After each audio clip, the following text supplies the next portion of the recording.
Dobro jutro, dragi svi. Šta ste danas učinili za sebe da pokrenete energiju u tijelu? Ja danas nisam baš imala vremena puno za šetnju i nalazim se na dječjem i sportskom igralištu blizu mog doma. Možda čujete u pozadini jedna žena igra košarku, sama puca u koš, lupa loptu, to je ono što se čuje. A iza mene je drvo koje je počelo cvjetati, svaki dan sve više vidim proljeće.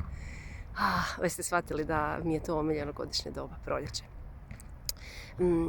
Ono o čemu želim nastaviti govoriti je kako smo kroz sjedalački način života, koji je doista jako prisutan, a još se više zatvorenost i manjak pokreta povećalo kroz ove 2 godine pandemije i stalno se bombardirani nekakvim neugodnim vijestima. Sad je tu i teška situacija sa Ukrajinom, a mi u našoj zemlji jako dobro znamo kako je to.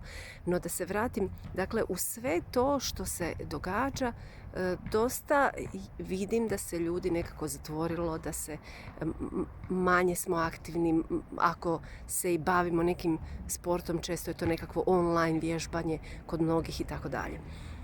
No upravo izlazak van i kretanje je ono važno što podiže, što pokreće kretanje, pokreće našu energiju.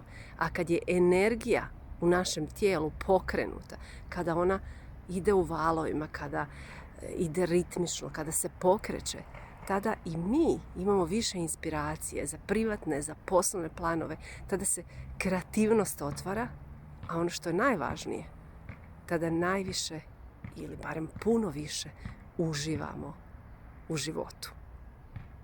I stoga i kad nemate vremena, ako ništa drugo, ono što možete otići u kratku šetnju oko svoje zgrade ili kroz svoju ulicu, a jako me veseli, evo baš tu na igralištu vidim, znači jedna žena igra košarku, druga žena trči krug po dječjem igralištu.